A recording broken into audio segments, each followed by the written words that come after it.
¿De qué se trata? ¿Por qué es importante? ¿Qué impacto tiene en el ejercicio de la democracia y el equilibrio de poderes, sobre todo? Bueno, vamos a pedir estas explicaciones al experto en Derecho Electoral, además ha sido asesor del Pleno del Jurado Nacional de Elecciones, el doctor Julio Silva, que lo tenemos enlazados en esta mañana. Buenos días, gracias por este enlace con nosotros. Buenos días, Reinaldo, un gusto poder conversar sobre este tema tan interesante, pues, y que nos ha tenido a todos el fin de semana conectados a este debate, a esta discusión que se ha venido dando en el Congreso y que ha terminado finalmente con la aprobación de una reforma constitucional que lo que viene a precisamente eliminar o modificar es este tan cuestionado tema de la inmunidad, ¿no es así?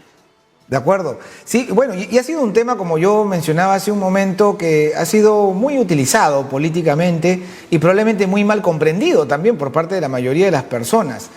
¿Qué es la inmunidad parlamentaria? ¿Qué implica y qué impacto tiene en el ejercicio de la democracia y el equilibrio de poderes? A ver, bueno, en un Estado de Derecho, como es el que vivimos, el que nos encontramos, pues el poder no está centralizado en una sola persona o en un solo grupo de personas, sino que se divide. Y en este caso, la configuración que tenemos en nuestro sistema jurídico es un poder tripartito. Tenemos fundamentalmente, no son los únicos, pero fundamentalmente tenemos al poder ejecutivo, el legislativo y el judicial.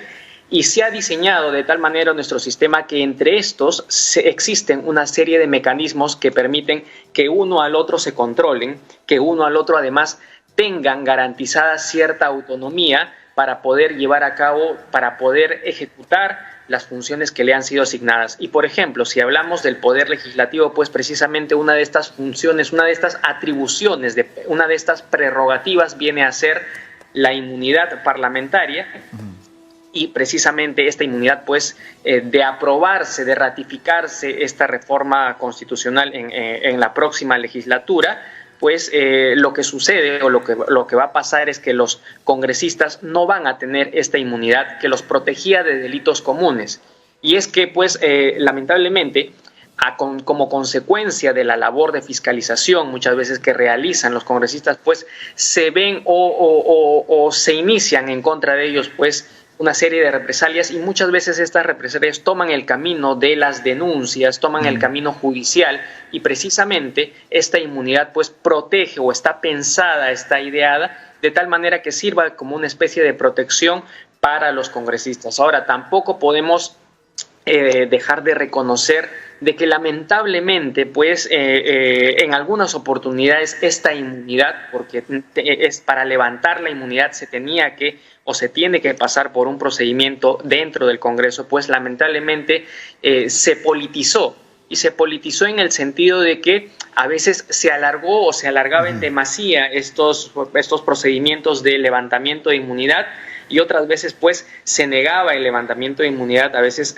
sin justificación. Entonces esto lamentablemente terminó desprestigiando esta figura, esta institución de la inmunidad, de tal manera que pues hemos llegado a este punto en el cual frente a este anuncio del presidente Vizcarra saliendo el día de ayer en un mensaje a la nación, además rodeado de solemnidad, pues lo vimos no como tradicionalmente lo venía haciendo en estos mensajes, sino en un mensaje incluso de saco y corbata.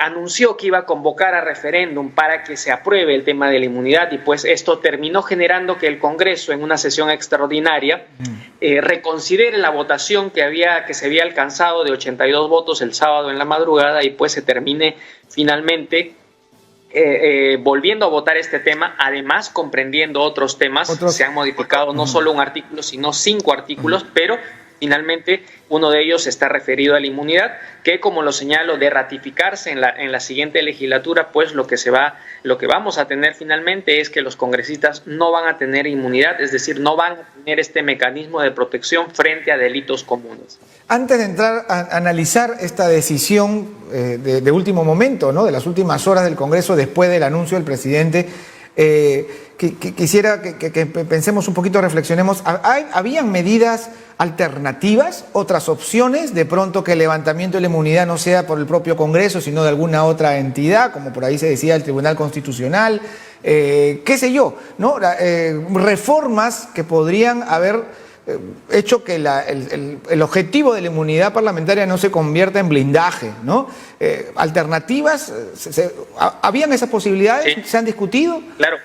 Claro que sí, en los últimos años se han presentado diferentes iniciativas de reforma constitucional precisamente para mejorar esta institución de la inmunidad.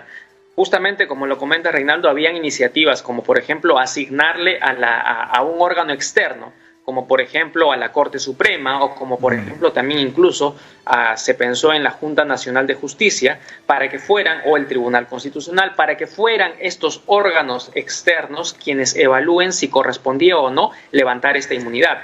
También, por ejemplo, se planteó, el año pasado, por ejemplo, se planteó someter el procedimiento de levantamiento de inmunidad a un plazo sujeto a una especie de silencio administrativo positivo, es decir, de acuerdo o se planteaba modificar la Constitución para que el Congreso tuviera un determinado tiempo para decidir si le levantaba la inmunidad o no a un congresista o a un parlamentario, y de no hacerlo dentro de ese plazo. Automáticamente se levantaba.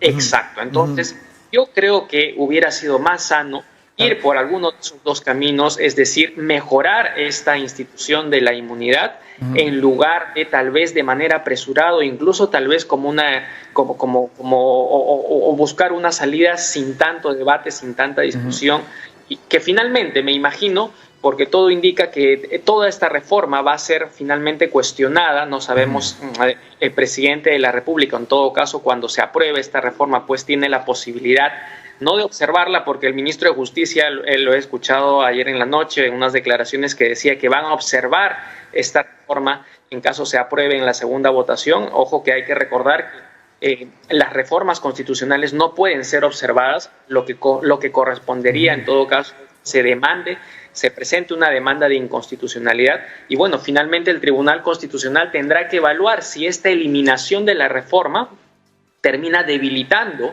sustancialmente al Poder Legislativo, termina pues finalmente alterando este equilibrio de poderes, como también lo podrá hacer, seguramente va a ser cuestionado también esta inclusión o esta posibilidad que se le da ahora de poder denunciar a los presidentes durante su periodo por delitos cometidos contra la administración pública, ¿no? Porque han salido voces a señalar que esto también debilita el sistema de separación y división y equilibrio de poderes, ¿no?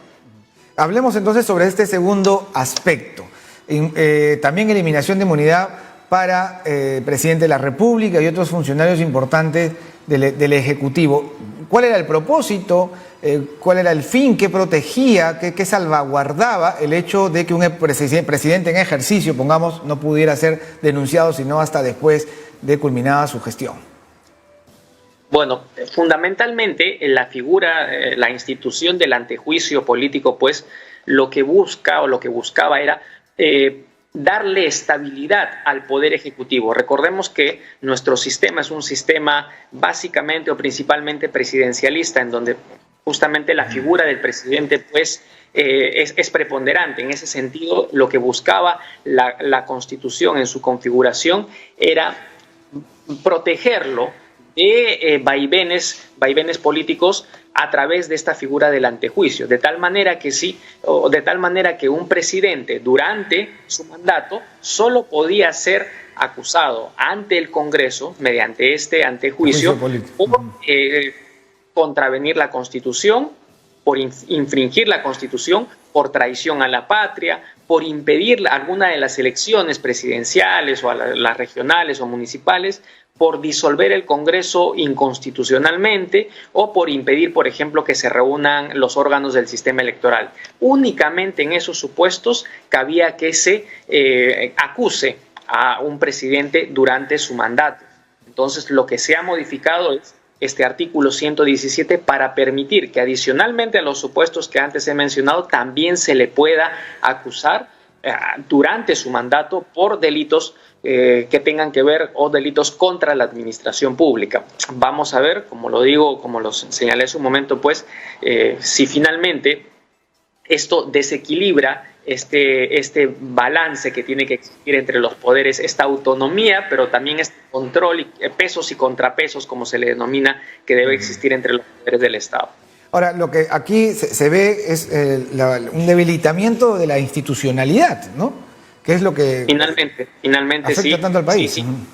Exacto, sobre todo porque más allá de finalmente las reformas que se hayan aprobado, pues lo que sí hemos podido ver es que estas reformas se han debatido. Mira, estuvo en debate del viernes en la noche al sábado en la madrugada la eliminación de la inmunidad que está regulada en el artículo 93.